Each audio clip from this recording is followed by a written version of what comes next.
Hello दोस्तों, तो जैसा कि पिछले एपिसोड में हमने देखा कि ये गलती की वजह से ज़्याओचिन टेलीपोर्ट होकर वर्ल्ड ऑफ इमोर्टल पहुंच गया था। जहां आने पर तो ज़्याओचिन को कुछ भी समझ नहीं आ रहा था। इवन कि अनडाइंग सेट के दो वॉरियर्स यहां ज़्याओचिन को जान से मारने की भी कोशिश करते हैं ताकि वो सिर्फ अपने लिए ही गोल्डन एग ट्रेजर हासिल कर ले और किसी को भी इस बारे में पता ना चले। लेकिन दूसरी तरफ ज़्याओचिन जो कि पहले ही बहुत बुरी तरीके से इंजर्ड था, वो उन दोनों को बेवकूफ बनाकर अपनी जाल में फंसाते हुए उन दोनों की जान ले चुका। जिसके बाद तो ज़्याओचिन की कंडीशन और भी जरा खराब हो चुकी थी, पर बदकिस्मती से वो यहाँ ज़ाओलिनीर के सामने आ जाता है, जहाँ समझाने पर भी ज़ाओलिनीर ज़्याओचिन की कोई बात नहीं सुनती, बल्कि उसने फौरन से ज़्याओचिन पर हमला करना शुरू कर दिया। और ये लोग यहाँ इसी तरह से फाइट करते करते एक बहुत ही सुनसान जगह पर पहुंच गए थे, जहाँ अचानक ही ज़्याओचिन के पीछे एक एंशिएंट ट्राइनोसोरस रेक्स आ जाता है, जिस बीच को देखकर ज़ाओलिनीर यहाँ ज़्याओचिन को उसके हवाले छोड़ देती है। पर खुशकिस्मती से वहाँ पर होली यूनिकॉर्न आ चुका था, जो कि उस एंशिएंट ट्राइनोसोरस रेक्स से ज़्याओचिन की जान बचा लेता है। लेकिन दूसरी तरफ ज़्याओचिन अपनी मौत की कगार पर पहुंच गया था। साथ ही साथ उसे मोर्टल वर्ल्ड से अपने प्यारों की याद आ रही थी। ज़्याओचिन को लग रहा था कि शायद अब वो सरवाइव ना कर पाए, लेकिन उसकी बॉडी से निकलने वाला खून सेक्रेड गोल्डन एग पर जा गिरता है, जिसकी वजह से ज़्याओचिन के मिस्टीरियस गोल्डन इंस्क्रिप्शन टेक्निक की अवेकनिंग हो जाती है। यानी कि ज़्याओचिन अब पहले से काफी ज्यादा पावरफुल हो गया। अब आगे तो नेक्स्ट एपिसोड की शुरुआत यहाँ बिल्कुल उसी सीन से शुरू होती है, जहाँ ज़्याओचिन अपने सामने एक बड़ी सी शिप को सी के अंदर देख पा रहा था। ये शिप गू फैमिली को बिलोंग करती थी, जहाँ गू फैमिली का यंग मास्टर इस शिप का इस्तेमाल करते हुए ड्रैगन आइसलैंड की तरफ ही आ रहा है, ताकि वो यहाँ पर मौजूद सेक्रेट गोल्डन एग ट्रेजर्स को हासिल करते हुए खुद को ताकतवर कर सके। फिर तभी अचानक यंग मास्टर महसूस करता है कि उनकी शिप को एक बहुत बड़ा झटका लगा। वो अपने साथियों से सवाल करते हुए पूछता है कि क्या हम किसी चट्टान से टकरा गए, जो सुनकर उसके साथी भी यहाँ शिप से बाहर देखने की कोशिश करते हैं और उन्हें नीचे की तरफ एक बहुत बड़ा सी ड्रैगन दिखाई दिया, जो कि बहुत ही ज्यादा पावरफुल है और उसने गू फैमिली की शिप पर हमला करना शुरू कर दिया था, जिसकी वजह से शिप बिगड़ने लगी। ये देखकर गू फैमिली के सारे वॉरियर्स और यंग मास्टर भी काफी ज्यादा हैरान थे। वो हैरान होते हुए कहते हैं कि आखिर ये किस तरह का मॉन्स्टर है। पर तब तक इन लोगों के लिए काफी ज्यादा देर हो चुकी थी। शिप के टूटने की वजह से यहाँ पर यंग मास्टर की दोस्त पानी में गिरने लगती है, जिसे बचाने के लिए गू फैमिली के यंग मास्टर ने भी अपनी पूरी कोशिश की, लेकिन गू फैमिली का यंग मास्टर बहुत ही जरा कमजोर था, इसलिए वो उसे बचा नहीं पाता। इवन कि वो तो खुद भी पानी के अंदर गिरने वाला था। पर तभी अचानक उसका एक वॉरियर तीसरी के साथ जंप करते उसका हाथ पकड़ लेता है। ज़्याओचिन जो कि कोस्ट एरिया से ये सब होता हुआ देख रहा था, वो शिप को देखकर समझ जाता है कि अब वहाँ पर कोई भी सरवाइव नहीं किया होगा।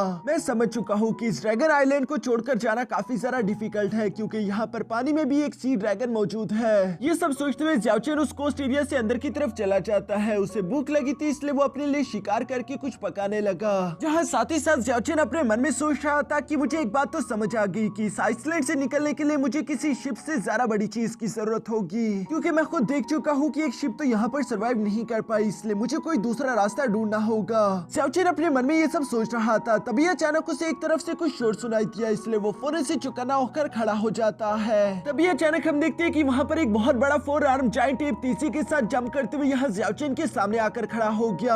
असल में इस जायंट एप को रोस्टेड मीट की खुशबू आ रही थी, जिसे स्मेल करते ही वो ज़्याओचिन के पीछे आ चुका है। दूसरी तरफ ज़्याओचिन तो उस बड़े से जायंट एप को देखकर काफी ज्यादा परेशान हो चुका था और वो ये बात भी समझ जाता है कि मैंने बहुत बड़ी गलती कर दी। ये एप तो मेरी रोस्टेड मीट की स्मेल को ही फॉलो करते हुए मेरे पीछे आ गया, मुझे यहाँ से निकलना होगा। ये सब सोचते ही ज़्याओचिन ने तीसी के साथ उस रोस्टेड मीट को हवा में उछाल दिया, जो देखकर वो जायंट एप तीसी के साथ मीट को पकड़ लेता है। और यहाँ दूसरी तरफ ज़्याओचिन को वहाँ से भागने का मौका मिल चुका था, इसलिए ज़्याओचिन जितनी जल्दी हो सके वहाँ से दूर जाने लगा। लेकिन उसके दो छोटे छोटे पैर इस जायंट एप के सामने तो कुछ भी नहीं, बल्कि वो बहुत ही जल्दी से उस मीट को खत्म करने के बाद यहाँ ज़्याओचिन का रास्ता रोक देता है। ज़्याओचिन भी ये देखकर कश्मकश में पड़ गया था। उसे समझ नहीं आ रहा था कि आखिर वो करे तो करे क्या, क्योंकि वो इस जायंट एप के साथ फाइट भी नहीं कर सकता। अगर ज़्याओचिन ने इस जायंट एप को गुस्सा दिलाने की कोशिश की तो ये अंजाम उसके लिए ठीक नहीं रहेगा, इसलिए वो बिल्कुल भी रेजिस्ट नहीं करता।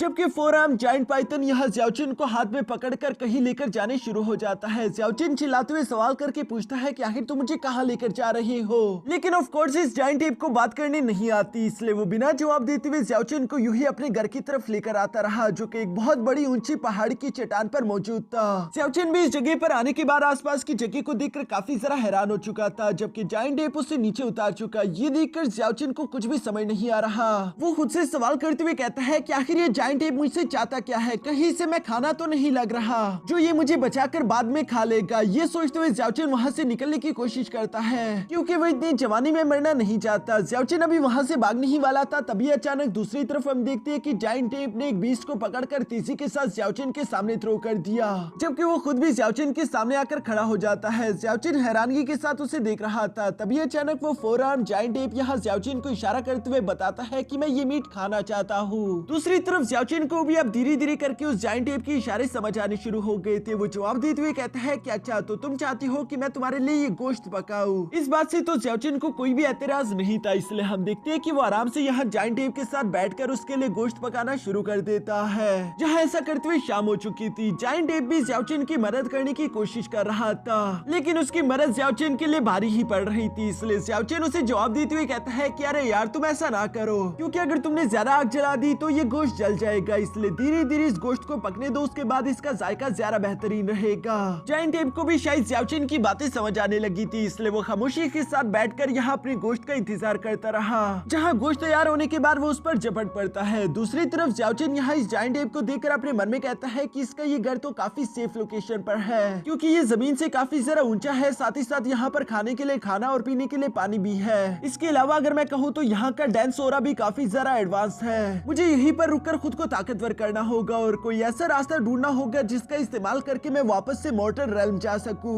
ये सोचते हुए ज़्याओचिन ने वहाँ पर मॉर्टल रेल्म की एक टेक्निक का इस्तेमाल करना शुरू कर दिया, जिस टेक्निक से ये लोग मॉर्टल रेल्म में एनर्जी इकट्ठा करते थे, लेकिन वो टेक्निक यहाँ पर कुछ जरा असरदार साबित नहीं हो रही थी। ज़्याओचिन को काफी जरा अजीब लगा। वो समझ जाता है कि यहाँ के कल्टीवेशन मेथड जरूर अलग होंगे। तभी अचानक दूसरी तरफ हम देखते हैं कि जायंट एप भी तेजी के साथ जंप करते हुए ज़्याओचिन के सामने आकर खड़ा हो गया। वो समझ चुका था कि ज़्याओचिन क्या करना चाहता है। दूसरी तरफ ज़्याओचिन हैरान होते हुए जायंट एप से सवाल करके पूछता है कि ब्रदर एप, आखिर तुम क्या कर रहे हो? जबकि दूसरी तरफ जायंट एप तो यहाँ ज़्याओचिन को अपनी इस दुनिया की एनर्जी गैदरिंग टेक्निक सिखा रहा था। वो आराम से कल्टीवेशन पोजीशन में बैठकर अपने आसपास की सारी एनर्जी एक साथ इकट्ठा करना शुरू कर देता है। दूसरी तरफ ज़्याओचिन हैरानगी के साथ ब्रदर एप को देखकर कहता है कि क्या तुम मुझे स्पिरिचुअल एनर्जी इकट्ठा करने की टेक्निक सिखा रहे हो? चलो मैं भी ट्राई करता हूँ। जो कहते साथ ही ज़्याओचिन भी बिल्कुल उसी सेम पोजीशन में बैठ गया और ब्रदर एप भी हाँ में सर हिलाता है। जिस टेक्निक का इस्तेमाल करते हुए ज़्याओचिन काफी ज्यादा स्पिरिचुअल एनर्जी इकट्ठा कर पा रहा था, लेकिन ब्रदर एप उसे मुंह खोलने के लिए बोलता है ताकि वो और भी ज्यादा स्पिरिचुअल एनर्जी इकट्ठा कर सके, जिस पर ज़्याओचिन जवाब देते हुए कहता है कि नहीं, मेरी बॉडी इतनी छोटी सी है, मुझे इतनी ज्यादा स्पिरिचुअल एनर्जी एक साथ इकट्ठा करने की कोई जरूरत नहीं, मेरे पास जितनी इकट्ठा हो रही है वो काफी है। जबकि साथ ही स्पिरिचुअल एनर्जी को इकट्ठा करते साथ ही ज़्याओचिन अपने मन में कहता है कि ये एनर्जी बहुत ही ज्यादा प्योर है, ऐसा लगता है कि जल्दी मेरा mortal shedding level 1 break through हो जाएगा। इस कल्टीवेशन के बाद ज़्याओचिन ने यहीं पर रुकने का फैसला कर लिया था। वो अपने मन में कहता है कि ज़ाओ लिनीर और साथ ही साथ मिस लैन नु वो दोनों ही मेरे साथ मोर्टल रेल्म से यहाँ पर आई थी, लेकिन फिलहाल मैं नहीं जानता कि आखिर मिस लैन नु वो कहाँ पर होगी, क्योंकि ज़ाओ लिनीर को तो मैं अपनी आंखों के सामने देख चुका हूँ। ये ड्रैगन आइसलैंड बहुत बड़े बड़े खतरनाक बीच से भरा पड़ा है, इसलिए बेहतर यही रहेगा कि मैं यहीं पर रुककर अपने कल्टीवेशन रेल्म को ब्रेक थ्रू करूँ। एक बार मेरी कल्टीवेशन इंक्रीज हो जाए उसके बाद मैं यहाँ से निकलते हुए मिस लैन नु और अपने बाकी के लोगों को ढूंढने की कोशिश करूंगा। ये सब कहते हुए ज़्याओचिन यहाँ पर मिस ज़ाओ लिनीर को भी याद करता है कि क्या वो क्रेजी वुमेन अभी भी जिंदा होगी। उम्मीद करता हूँ कि तुम्हें कुछ ना हुआ हो। बेशक ज़्याओचिन उसे पसंद नहीं करता, लेकिन फिलहाल मिस ज़ाओ लिनीर उन कुछ गिने चुने लोगों में से है जो कि ज़्याओचिन के मोर्टल रेल्म से उसके साथ यहाँ पर आई। इसलिए ज़्याओचिन मिस ज़ाओ लिनीर के जिंदा होने की उम्मीद कर रहा था और वो दुआ कर रहा था कि मिस ज़ाओ लिनीर को कुछ ना हुआ हो, क्योंकि ज़्याओचिन तो यहाँ इस जायंट एप के साथ बिल्कुल सेफ है, लेकिन दूसरी तरफ मिस ज़ाओ लिनीर नीचे की तरफ मौजूद पता नहीं किन खतरों से जूझ रही होगी। दूसरी तरफ नीचे हम देखते हैं कि मिस ज़ाओ लिनीर भी कमजोर नहीं थी, बल्कि वो उन सारे खतरों का सामना करते हुए यहाँ होली यूनिकॉर्न से भी जा मिलती है। जहाँ होली यूनिकॉर्न बेचारा तो काफी जरा घायल दिखाई दे रहा था, शायद टी-रेक्स के साथ फाइट के दौरान वो काफी बुरी तरीके से इंजर्ड हो चुका होगा। इसके बाद यूं ही कुछ दिन गुजरते रहे, सब कुछ बिल्कुल ठीक चल रहा था। एक दिन ज़्याओचिन सोच रहा था कि उसने जायंट एप को कई सारा गोश्त खिला दिया, लेकिन ये उसकी हेल्थ के लिए बिल्कुल भी अच्छा नहीं, उसे थोड़े बहुत फ्रूट भी खाने चाहिए। जो सोचते हुए ज़्याओचिन वहाँ से दूर नीचे एक जगह पर आ जाता है जहाँ पर बहुत सारे फ्रूट ट्रीज थे। ज़्याओचिन यहाँ पर इन फ्रूट्स को इकट्ठा करते हुए अपने मन में यही सोच रहा था कि क्या इन फ्रूट्स का इस्तेमाल करते हुए भी कोई अपनी कल्टीवेशन इंक्रीज कर सकता है। वो अभी ये सब सोच ही रहा था कि तभी अचानक उसे अपने सामने होली यूनिकॉर्न दिखाई दिया, जिसे देखकर ज़्याओचिन बहुत ही ज्यादा खुश हो गया। वो इस होली यूनिकॉर्न को देखते हुए कहता है कि मेरे दोस्त, तुम तो वही हो ना जिसने मुझे पिछली बार उस एंशिएंट ट्री रेक्स से बचाया था। ये सब कहते हुए ज़्याओचिन उस होली यूनिकॉर्न को कुछ फ्रूट्स भी खाने के लिए देता है, जो खाने के बाद वो होली यूनिकॉर्न फौरन वहाँ से भाग गया। ज़्याओचिन को बहुत ही अच्छा लगा कि आखिरकार उसने इस दुनिया की भी दो दोस्त बना बना ली है। लेकिन दूसरी तरफ हम देखते हैं कि मिस जाओलिनीर भी यहाँ पर उसी होली यूनिकॉर्न को ढूंढ रही थी। शायद जब वो होली यूनिकॉर्न घायल था तो मिस जाओलिनीर ने उसका ख्याल रखा होगा और अब वो होली यूनिकॉर्न मिस जाओलिनीर का भी अच्छा दोस्त बन चुका है। यहाँ इसी तरह से होली यूनिकॉर्न की तलाश में अचानक ही हम देखते हैं कि मिस जाओलिनीर की नजर अपने सामने मौजूद ज़ियाओ चेन पर पड़ गई, जिसे देखते साथ ही मिस जाओलिनीर फौरन अपनी तलवार निकालते हुए कहती है कि अच्छा तो तुम अभी भी जिंदा हो। और यह कहते साथ ही उसने फौरन से ज़ियाओ चेन पर स्लैश अटैक कर दिया, जिस अटैक को भी ज़ियाओ चेन लास्ट मोमेंट पर महसूस करते हुए तेजी के साथ जंप करते हुए डॉज कर लेता है। जबकि दूसरी तरफ मिस जाओलिनीर ज़ियाओ चेन से कह रही थी कि तुम 2 बार ड्रैगन्स के मुंह से निकल गए, कहना पड़ेगा कि तुम्हारी किस्मत वाकई में काफी अच्छी है, लेकिन फिक्र मत करो, उन दोनों ड्रैगन्स का अधूरा काम मैं पूरा कर दूंगी। जो कहती है मिस जाओलिनीर तेजी के साथ ज़ियाओ चेन पर हमला करने के लिए आगे की तरफ बढ़ चली। लेकिन दूसरी तरफ हम देखते हैं कि ज़ियाओ चेन भी अब पहले से काफी ज्यादा स्ट्रॉन्ग हो चुका था, इसलिए वो भागने की बजाय खुद को फाइट के लिए रेडी करते हुए कहता है कि पहले भी तुम मुझे मारने की कोशिश कर चुकी हो, लेकिन इसका कोई फायदा नहीं। जो कहती है ज़ियाओ चेन फौरन से अपने स्पाइरल गोल्डन ब्लेड्स का इस्तेमाल करते हुए यहाँ मिस लिनीर पर हमला करने शुरू हो गया। दूसरी तरफ मिस लिनीर भी अपने ब्लेड का इस्तेमाल करते हुए स्पाइरल ब्लेड्स को रोकने की कोशिश करती है, पर इसी मौके का फायदा उठाकर दूसरी तरफ ज़ियाओ चेन काफी तेजी के साथ मूव करते हुए जंप करके मिस लिनीर के पीछे आ गया, जहां उसने अपने हाथ में एक गोल्डन स्पाइरल ब्लेड रेडी कर लिया था और वो इसका इस्तेमाल करते हुए मिस लिनीर पर हमला करने वाला है। मिस लिनीर भी ये देखकर अपने मन में कहती है कि इस लड़की की रफ्तार अचानक से इतनी तेज कैसे हो गई। वो मुश्किल से ही सही लेकिन ज़ियाओ चेन की स्पाइरल गोल्डन ब्लेड टेक्निक को रोकने की पूरी कोशिश करती है, जिस अटैक के दौरान वो पीछे की तरफ धकेली गई। यहाँ मिस लिनीर पीछे की तरफ आकर अपने मन में कहती है कि अचानक से पता नहीं इस लड़के को क्या हो गया, इसकी स्ट्रेंथ और इसकी स्पीड दोनों ही बहुत ज्यादा इंप्रूव हो चुकी है, शायद इससे कोई कीमती ट्रेजर मिला होगा। मैंने इसे पहले कुछ ज्यादा ही अंडर एस्टिमेट कर लिया था, लेकिन इस बार मैं भी खुद को होल्ड बैक नहीं करूंगी। जो कहती है मिस जाओलिनीर भी तेजी के साथ जंप करते हुए यहाँ ज़ियाओ चेन की तरफ बढ़ना शुरू हो जाती है। ज़ियाओ चेन बेशक ही मिस लिनीर के साथ फाइट नहीं करना चाहता, वो तो मिस लिनीर से अभी भी यही कह रहा था कि क्या तुम सच में मुझसे मरते दम तक फाइट करना चाहती हो, ये जानते हुए कि हम दोनों ही मॉर्टल रेल्म से बिलोंग करते हैं, शायद हमें एक दूसरे की तरफ दोस्ती का हाथ बढ़ाना चाहिए। जिस पर मिस लिनीर जवाब देते हुए कहती है कि मुझे इस बात से फर्क नहीं पड़ता। जो कहती है वो अपनी सोर्ड का इस्तेमाल करते हुए ज़ियाओ चेन पर हमला करने ही वाली थी, लेकिन दूसरी तरफ ज़ियाओ चेन अपनी उन्हीं गोल्डन स्पाइरल ब्लेड्स को एक शील्ड की तरह इस्तेमाल करते हुए उसके अटैक को ब्लॉक कर देता है। साथ ही साथ ज़ियाओ चेन भी गुस्सा होते हुए कहता है कि ठीक है, चूंकि तुमने मुझे बुली करने का फैसला कर ही लिया तो मुझे भी तुमसे फाइट बैक करनी ही होगी, क्योंकि मैं इस तरह से तुमसे मार नहीं खा सकता। ये कहते साथ ही ज़ियाओ चेन ने अपनी new dragon energy form technique का इस्तेमाल करते हुए फौरन से मिस लिनीर पर हमला बोल दिया। जो स्पिरिचुअल फॉर्म ड्रैगन अटैक काफी सारा पावरफुल था। इस अटैक की वजह से हम देखते हैं कि मिस लिनीर हिट होकर पीछे की तरफ उड़ती हुई जाग गिरी। दूसरी तरफ ज़ियाओ चेन ये देखकर काफी ज्यादा सरप्राइज हो जाता है कि ये टेक्निक तो कमाल की निकली, लेकिन साथ ही साथ इस टेक्निक ने ज़ियाओ चेन की बहुत ज्यादा एनर्जी भी ड्रेन कर ली थी, इसीलिए शायद Xiao Chen back to back तो लगातार इस टेक्निक का इस्तेमाल ना कर पाए। लेकिन मिस जाओलिनीर अब गुस्से में खड़ी होती हुई कहती है कि सिर्फ कुछ ही दिन के अंदर तुमने खुद की ताकत को काफी ज्यादा इंक्रीज कर लिया, जिससे ये बात साबित होती है कि तुम आने वाले फ्यूचर में और भी ज्यादा खतरनाक हो जाओगे और मैं इस बात का रिस्क नहीं ले सकती, इसलिए आज के आज ही मुझे तुम्हें जान से मारना होगा। जो सब कहते हुए मिस जाओलिनीर ने एक secret flame rainbow sword technique को एक्टिवेट करना शुरू कर दिया। इसकी वजह से उसकी बॉडी से बहुत ही ज्यादा एनर्जी अनलीश हो रही थी, जबकि साथ ही साथ मिस जाओलिनीर गुस्सा होते हुए ज़ियाओ चेन से कहती है कि मैं एक रॉयल प्रिंसेस हूँ, अगर मैं तुम्हें जान से ना मार पाई तो ये तो मुझ पर एक बड़ा सा दाग लग जाएगा और ये तुम्हें होने नहीं दे सकती। जो कहते साथ ही उसने एक जोरदार स्लैश यहाँ ज़ियाओ चेन की तरफ चल दिया। जो सीक्रेट फ्लेम सोर्ड टेक्निक काफी ज्यादा पावरफुल थी। ज़ियाओ चेन ने उसे ब्लॉक करने के लिए अपने सामने एक शील्ड बनाने की कोशिश की, लेकिन इसका कोई फायदा नहीं, क्योंकि ये सीक्रेट फ्लेम स्लैश टेक्निक उसे चकनाचूर कर देती है। साथ ही साथ हम देखते हैं कि मिस जाओलिनीर रुकने के बजाय फौरन से जंप करते हुए अपने second flying rainbow sword technique का इस्तेमाल करते हुए ज़ियाओ चेन पर फाइनल अटैक चल चुकी, जहां साथ ही साथ वो ज़ियाओ चेन से कह रही थी कि तुम्हारा खेल यहीं पर खत्म हुआ। यहाँ इससे पहले कि वो ज़ियाओ चेन को टच भी कर पाती तभी अचानक दूर से एक चट्टान तेजी के साथ उसी की तरफ आ रहा था, इसलिए मिस जाओलिनीर फौरन से खुद को बचाने के लिए अपने अटैक को हटाकर अपनी सोर्ड का इस्तेमाल करते हुए उस चट्टान को बीच में से काट देती है। जो अटैक किसी और ने नहीं बल्कि जायंट एप ने किया था, जो कि तेजी के साथ जंप करते हुए मिस जाओलिनीर के सामने आकर गुस्से के साथ उस पर दौड़ता है। यहाँ अपने ब्रदर एप को देखकर तो ज़ियाओ चेन भी काफी ज्यादा हैरान हो गया था, लेकिन दूसरी तरफ मिस जाओलिनीर ज़ियाओ चेन से कहती है कि आज के दिन तुम्हें मुझसे कोई भी नहीं बचा पाएगा,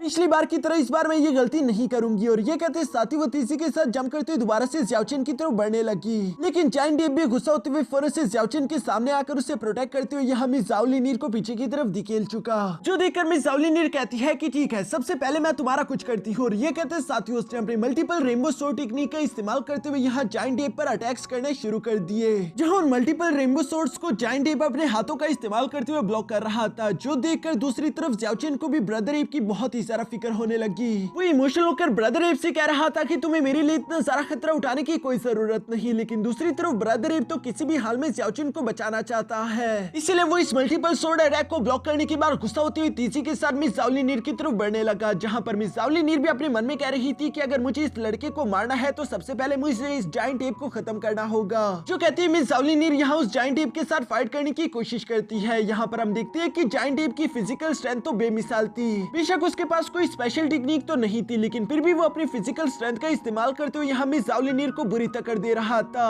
जहाँ मिस ज़ाओलिनीर भी उसके अटैक से खुद को बचाने की हर एक मुमकिन कोशिश करती है, लेकिन तभी अचानक जायंट एप का एक जोरदार पंच उसे जाकर लग गया, जिसकी वजह से मिस ज़ाओलिनीर के होश तो ठिकाने आ गए थे। वो अब दोबारा से खड़े होकर फाइट करने की हालत में नहीं बची थी, जबकि जायंट एप भी उसका किस्सा खत्म करने के लिए उस पर फाइनल अटैक चल चुका था। इससे पहले कि जायंट एप का वो फाइनल अटैक मिस ज़ाओलिनीर को हिट कर पाता, तभी अचानक वो होली यूनिकॉर्न तेजी के साथ आते हुए यहाँ मिस ज़ाओलिनीर को वहाँ से बचाकर ले गया। जायंट एप तो नहीं समझ पाया कि आखिर वो बिजली की रफ्तार से उड़ने वाली चीज क्या थी, लेकिन दूसरी तरफ ज़ाओ युआन समझ गया था कि वो होली यूनिकॉर्न ही है। जबकि साथ ही साथ ज़्याओचिन अपने मन में कह रहा था कि अगर मैं यहीं पर रुकता रहा तो मेरी वजह से ब्रदर एप को काफी सारी मुश्किलों को उठाना पड़ेगा, इसलिए मुझे कोई दूसरा रास्ता ढूंढना चाहिए। जो सब सोचने के बाद ज़्याओचिन ने आखिरकार फैसला कर लिया था कि वो ब्रदर एप को छोड़कर जाएगा, लेकिन इस बात से ब्रदर एप बिल्कुल भी खुश नहीं, बल्कि वो मुंह बनाकर साइड पर बैठा हुआ था, जहाँ ज़्याओचिन उसके पास आकर कहता है कि तुम्हें इस तरह से उदास होने की कोई जरूरत नहीं, वैसे भी फिक्र मत करो, मैंने तुम्हारे लिए बहुत सारा गोश्त और फ्रूट एक साथ इकट्ठा कर लिए है, ये कई दिन तक तुम्हारा काम चला देंगे। वैसे भी मुझे कभी न कभी तो यहाँ से जाना ही था, क्योंकि मुझे अपने घर की तलाश करनी है। जहाँ पर हम देखते हैं कि जायंट एप यहाँ ज़्याओचिन के सामने आकर उसकी तरफ फ्रूट धकेलने की कोशिश कर रहा था, जैसे कि वो उसे बताना चाहता हो कि यही तुम्हारा घर है, तुम मेरे साथ यहाँ पर रह सकते हो। जो सुनकर ज़्याओचिन उसे जवाब देते हुए कहता है कि नहीं, ये जगह मेरा घर नहीं बल्कि तुम्हारा घर है। बेशक मुझे तुम्हारे साथ रहना अच्छा लगा, लेकिन मेरा घर यहाँ से बहुत ज्यादा दूर है और वहाँ पर कई मेरे चाहने वाले मेरा इंतजार कर रहे होंगे, इसलिए मेरे दोस्त अलविदा। जो सुनकर जायंट एप को तो काफी सारा गुस्सा आ रहा था, वो दोबारा से मुंह बनाकर वहीं पर बैठ गया और ज़्याओचिन उसके लिए कुछ नहीं कर सकता। बेशक वो भी जुदा नहीं होना चाहता, लेकिन यही करना सबसे ज्यादा जरूरी है, इसलिए वो मजबूरी में वहाँ से जाने लगा। जायंट एप भी अब काफी ज्यादा इमोशनल हो चुका था और आखिरकार वो ज़्याओचिन को अलविदा कहने के लिए तैयार हो जाता है। वो फौरन से खड़े होकर ज़्याओचिन को कुछ इशारे करने लगा, जो सुनकर ज़्याओचिन भी हंसते हुए जवाब देकर कहता है कि फिक्र मत करो, मैं अच्छे से मेहनत करूंगा ताकि मैं खुद को ताकतवर कर सकूं। इसी के साथ ज़्याओचिन उसे अलविदा कहकर यहाँ से चला जाता है। इसके बाद सीन शिफ्ट होकर दूसरी तरफ मिरर लेक फॉरेस्ट पर आ गया, जहाँ पर हम देखते हैं कि मिस ज़ाओलिनीर काफी जरा गहरी सोच में पड़ी हुई थी। सबसे पहले तो वो यहाँ होली यूनिकॉर्न का शुक्रिया अदा करती है, क्योंकि अगर वो ना होता तो शायद वो आज के दिन जिंदा भी ना होती। साथ ही साथ मिस ज़ाओलिनीर अपने मन में कह रही थी कि आखिर मैं यहाँ पर क्या कर रही हूँ, मेरे पास कोई जिंदगी का गोल ही नहीं। बेशक मैं एक टाइम पर रॉयल मेडन हुआ करती थी, लेकिन अब वो सब कुछ पीछे रह गया। मुझे अब अपनी जिंदगी का कोई दूसरा मकसद ढूंढना चाहिए, क्योंकि ये जगह बहुत ज्यादा खतरनाक है। चारों तरफ कई सारे खतरनाक बीस्ट मौजूद है। अगर मैं इसी तरह से यहाँ पर सर्वाइव करने की कोशिश करती रही तो ये मेरे लिए बहुत ज्यादा डिफिकल्ट हो जाएगा, इसलिए मुझे लगता है कि मुझे खुद को ताकतवर करने पर ध्यान देना होगा। ये सब कहते हुए मिस ज़ाओलिनीर धीरे धीरे से होली यूनिकॉर्न के पास आ जाती है, जहाँ पर हम देखते हैं कि होली यूनिकॉर्न भी बहुत ही प्यार से मिस ज़ाओलिनीर की तरफ देखते हुए उसके सफर में उसका साथ देने के लिए तैयार हो जाता है। यानी कि होली यूनिकॉर्न मिस ज़ाओलिनीर को अपने मास्टर के तौर पर एक्सेप्ट कर चुका है। इसलिए मिस ज़ाओलिनीर जैसी होली यूनिकॉर्न को टच करती है, अचानक उसकी बॉडी से बहुत सारा गोल्डन एनर्जी एक साथ अनलीश हो गई, जो कि इन दोनों के बाउंड कॉन्ट्रैक्ट को शो कर रही थी। साथ ही साथ हम देखते हैं कि इसी वजह से यहाँ पर होली यूनिकॉर्न की अवेकनिंग भी हो गई।